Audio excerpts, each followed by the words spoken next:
Now students, let's part third of the chapter fair play. अब तक आपने देखा कि जो जुम्मन की आंटी हैं उन्होंने पंचायत को बुला लिया है और एज ए पंच उन्होंने जो है वो अलगू को जज के रूप में नियुक्त किया है.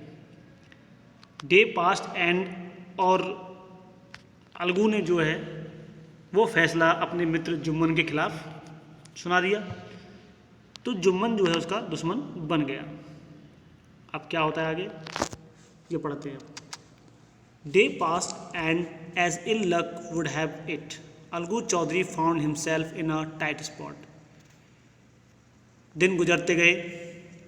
अब दुर्भाग्यवश अलगू चौधरी भी एक मुसीबत में फंस गया. One of his fine pair of bullocks died and he sold the other to Samjhu Sahu, a cart driver of the village.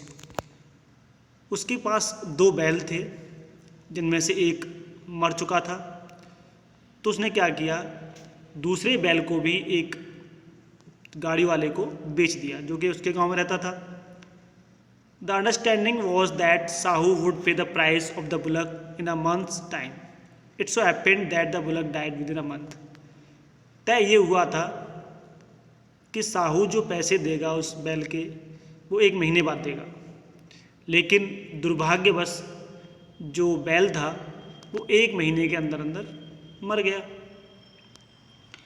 Several months after the bullock's death, Algu reminded Sahu of the money he hadn't yet paid. Bullock के मरने के कई महीने बाद अलगू ने साहू को अपने पैसों के बारे में याद दिलाया कि भाई मुझे पैसे दो. Sahu got very angry and annoyed. Sahu को बहुत गुस्सा आया, तो उसने कहा I can't pay you a penny for the rest beast you sold me. तो उसने साफ इनकार कर दिया कि मैं उस बैल के पैसे आपको 1 पाई भी नहीं दूंगा. He brought us nothing but you'd. उसे मिला कुछ नहीं, वो बर्बाद हो गया है. I have a bullock, use it for a month and then return it to me. ऐसा करो, मेरे पास एक बैल है, वो ले जाओ, उसको प्रयोग करो और बाद में मुझे लौटा देना. No money for the dead bullock, he said angrily. उसने गुस्से से कहा कि मरे हुए बैल के मैं पैसे नहीं दूंगा. अब अलगू बड़ा परेशान हुआ. Algu decided to refer the case to the panchayat. तो अलगू ने भी निश्चय कर लिया कि मैं अपने मुकदमे को या अपनी बात को पंचायत में रखूँगा. For a second time in a few months preparation for holding the panchayat were made and both the parties started meeting people seeking their support. अब दूसरी बात पंचायत बुलाने का शुरू हुआ और तैयारियां शुरू हुई.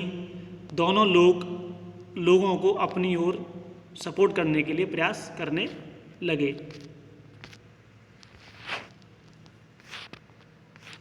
The panchayat was held under the old banana tree. और पंचायत जो है वो उसी बरगद के पेड़ के नीचे बुलाई गई. Algu stood up and said the voice of the panch is the voice of God. Algu खड़ा हुआ, उसने कहा कि जो पंच की आवाज़ होती है वो भगवान की आवाज़ होती है. Let Sahu nominate the head panch, I will abide by his decision. तो उसने कहा कि साहू जो है वो एक पंच नियुक्त कर ले, मैं उसके डिसीजन के मुताबिक काम करूँगा, मानूंगा नहीं, मतलब उसका डिसीजन से इनकार नहीं करूँगा. Sahu saw his chance and propose the name of Jumman. अब साहू को मौका मिल गया, तो उसने क्या किया, जो अलगू का दुश्मन था, कौन, उसका जो पहले मित्र था जुम्मन, उसको ही पंच बना दिया. अलगूज हार्ट सेंक एंड ही टर्न पेल. और जैसे ही उसने जुम्मन का नाम लिया तो अलगू का दिल बैठ गया और पीला पड़ गया. But what could he do, लेकिन वो क्या कर सकता था क्योंकि उसने खुद कहा था. The moment Jumman because had panch he realized his responsibility as जज and the dignity of his office. Could he seated in that high place have his revenge now. He thought and thought no. तो जैसे ही जुम्मन उस पंच की कुर्सी पर बैठा तो उसे अपनी जिम्मेदारी का एहसास हुआ जो एक जज का होता है, और अपने पद की गरिमा का उसको ध्यान आया.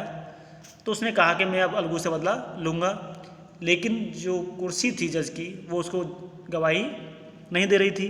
No he must not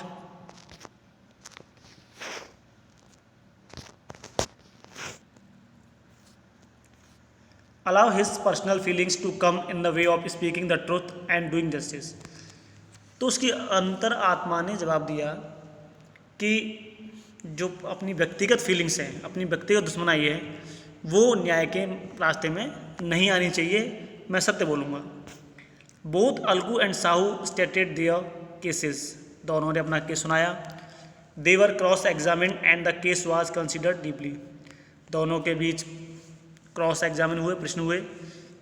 then Jumman stood up and announced, तब जुम्मन खड़ा हुआ और बोला, it is our opinion that Sahu would pay Algu the price of the bullock, कि मेरा फैसला ये है कि मेरी राय में कि साहू को बुलक के पैसे अलगू को देने चाहिए। When Sahu bought the bullock it suffered from no disability और डिसीजेस, क्योंकि जब साहू ने उस बैल को खरीदा था तो उसको कोई बीमारी नहीं थी, कोई परेशानी नहीं थी। The death of the bullock was unfortunate but Algu can not be blame for it, और ये जो मौत हुई है बुलक की वो दुर्भाग्य से हुई है, इसमें अलगू का दोष नहीं है, उसको दोषी नहीं ठहराया जा सकता। Algu couldn't contain his feelings, he stood up and said loudly over again, victory to the panchayat, this is justice.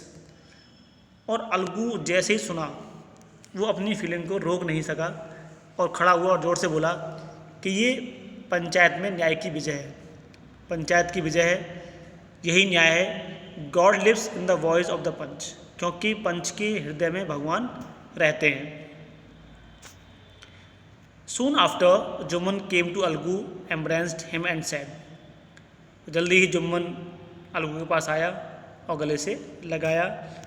Since the last panchayat I had become your enemy, और बोला कि जब से लास्ट पंचायत हुई है, जो आंटी वाली हुई थी, तब से मैं तुम्हारा दुश्मन बन चुका था। Today I realize that it mean to be a panch, आज मुझे महसूस हुआ कि पंच क्या होता है, पंच का मतलब क्या होता है। अ पंच हैज़ नो फ्रेंड और एनिमी, क्योंकि पंच का कोई ना दोस्त होता है और ना ही कोई दुश्मन होता है। ही नोज़ ओनली जस्टिस, वो केवल न्याय जानता है। Let no one deviate from the path of justice and truth of for friendship और एनिमिटी, और न्याय के रास्ते में ना कोई दोस्ती होती है, ना कोई दुश्मनाई होती है, सिर्फ सच्चाई होती है। Algu embraced his friend and wept, Algu ने भी अपने दोस्त को गले से लगाया और रोने लगा। And his tears washed away all the dirt of misunderstanding between them, और उन आंसुओं ने दोनों के बीच जो मिसअंडरस्टैंडिंग बनी थी, यानी कि जो अलगाव पैदा हुए थे, वो दोनों के धुल गए और दोबारा दोनों दोस्त बन गए। तो इस कहानी से जो राइटर हैं वो प्रेमचंद जी हैं हमारे, और इस कहानी से हमें ये शिक्षा मिलती है कि हमें कभी भी झूठ नहीं बोलना चाहिए, चाहे वो दोस्त हो चाहे कोई हो, क्योंकि न्याय न्याय होता है। धन्यवाद।